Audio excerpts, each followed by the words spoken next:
Welcome to Q&A practice. We will start with the plaintiff attorney. Ready? Here we go. Very well. Directing your attention then to Monday, November 7th, 2005, did you again participate in processing of the salvage yard?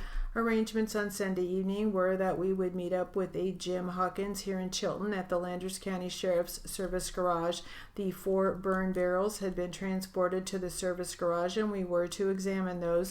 And did you start examining the burn barrels? Yes, about 8 a.m. we met with Jim Hawkins. He led us into the garage, got us into the trailer where the burn barrels were, got them out into the garage, set up our sifting equipment, and bit by bit went through the contents of the barrels, sifting, looking for any kind of bones, teeth, hair, any metallic type items. Did you find any of that evidence? There was. In each barrel examined, we collected a box full of that sort of material. All right, now was that task at all interrupted on Monday? Yes, just after we had our lunch break and we had just started sifting the barrels again around 12:30. We were asked to return to the area near the scene. Some volunteer searchers had discovered in some area a wooded area with some disturbed soil. They were thinking this could be a possible burial site, so we proceeded to that location. It's just west of the salvage yard at the end of Cuss Road. What did you find when you got to that location? We were taken out into the woods a little bit and was indeed an area with disturbed soil. To me, it didn't look like a grave site. It looked more like a rotten stump to me where the wood had just turned into like humus. There were no plants growing up through it really, so it was a barren spot, so it kind of looked like it was disturbed. The normal grasses and moss and stuff growing in the area around it weren't here, so it did look odd. There was some whitish colored plastic sticking up out of the ground in sort of a perimeter, maybe 3 feet in diameter. The plastic to me looked like it was decomposing, getting brittle, and just flaking off to the ground on its own. Those little flakes were still there right under the plastic.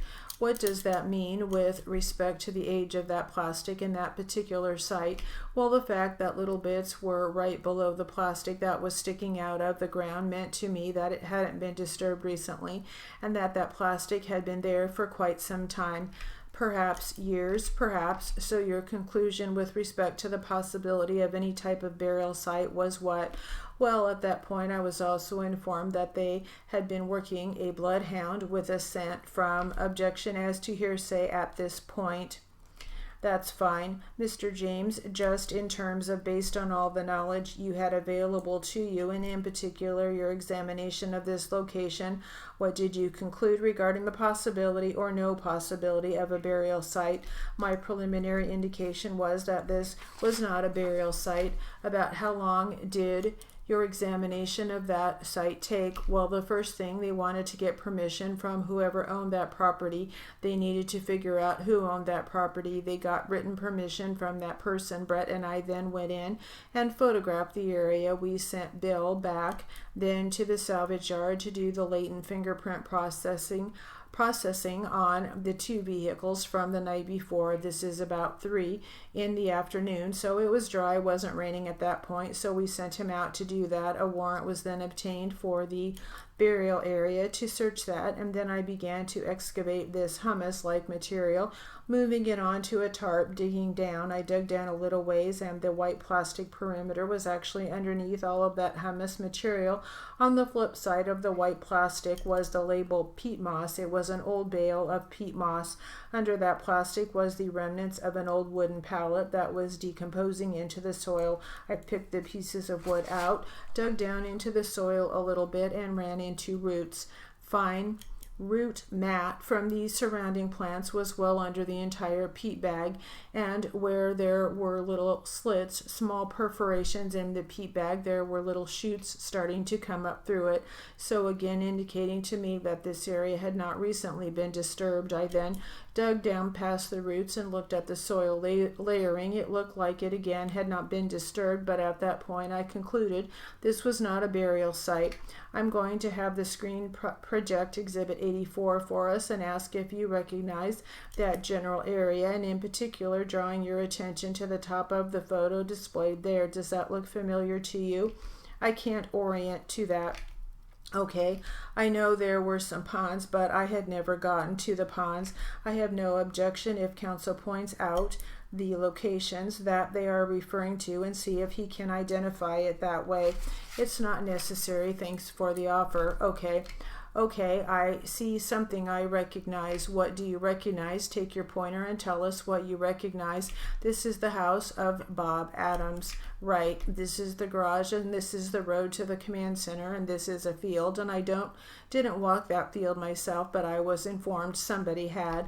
Objection, hearsay. Looks like that's the, hold on a second. I was informed he should avoid that. Okay.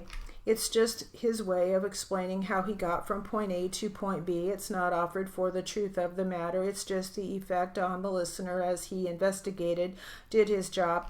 Based on what he said, I can't tell if it's hearsay or not because I don't know the purpose for which it's being offered.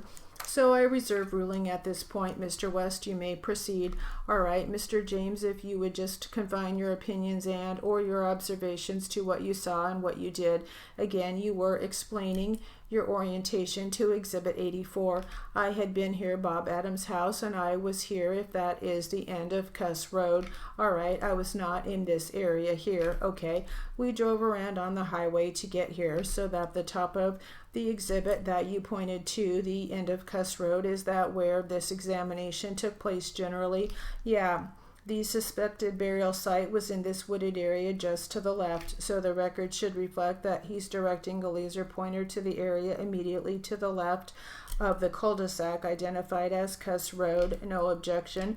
Record will so reflect. Thank you. When you finish the examination of that area, did you still have daylight or was it dark? No, it was about 4 or 5:45 and it was dark at that point. And when you completed the examination of that area, what did you do? We went back to the Landers County Sheriff's Department and continued the sifting of the burn barrels. We worked on that until about 9:30 that night. Okay, I'm directing your attention again then to Tuesday, November 8th. Did you resume work with respect to the burn barrels? Yes. What time did you start that day? 8 a.m. All right. We finished up with the burn barrels about 10:45. And how many barrels did you in fact examine that day? 3. There were 2 from the original 4, and then there was a 5th barrel that had been recovered and brought to the garage. Tell us about the 5th barrel, would you please? We were informed that it came from, objection again, hearsay. 1 second. Mr. James, all I want you to do is describe the 5th barrel. Okay, don't tell us what you know about the barrel, just what you saw and what you did with the barrel, all right? It looked very much like the first 4 barrels. It was a steel 55-gallon drum with the top cut off, apparently to burn things. The 5th barrel didn't have much in the way of unburned material in it, whereas the other ones had. This one had a car wheel and what looked to be the remnants of a tire, the steel cords wrapped around the wheel on top of the barrel. Inside the barrel, we took that out, and there was mostly just ash and debris. We began sifting that, and we recovered what looked like electronic components, little circuit boards, a couple of which have the Sony emblem on them, that we could see that. And several of those type of things were found in the sifting. There was also what looked like to be remnants of batteries, that sort of thing. We collected all that material. And what did you do with it? Well, as with all the materials we collected, they were eventually turned over to Landers County Sheriff's Department. I will have my colleagues show you exhibit marked, I believe, 156. Do you recognize that? It looks like the 5th burn barrel based on the lack of any other materials besides mostly burnt materials, and you can sort of identify these square corners of what look like the circuit boards being recovered from there. Okay, I'm showing you the exhibit on the screen right now in terms of the contents. As you began to sift the barrel, did those contents look very similar to that? Yeah. And with respect to those contents, can you identify anything in the exhibit that you recognize? From the photo, I can really identify anything they look like. All right, but they have square corners, but like the things we collected out of the barrel. Okay, the right shape and size. There's another close-up here in terms of this photo. And again, just for the general idea, is that how the barrel looked when you began the sifting process that you just told us about? Yes. All right, very well, thank you. After you finished examining the barrel, the fifth barrel, what did you do next? We then returned to the salvage yard. What did you do when you returned to the salvage yard? At that point, we were directed to one of the wrecked vehicles in the yard. We were told that one of the searchers had found vehicle license plates within the vehicle. They had taken them out. They had been folded or rolled in such a way that he couldn't read the number on the plate. So he unrolled it or unfolded it and was able to read the plate, and it was the license plate number for the Honda vehicle. So what did you and the rest of your team do with respect to the vehicle? We went over and photographed the position of the vehicle, the surrounding area. We examined the inside of the vehicle. We processed it for latent prints, and we collected the license plates. And we will stop there. That will conclude our Q&A practice.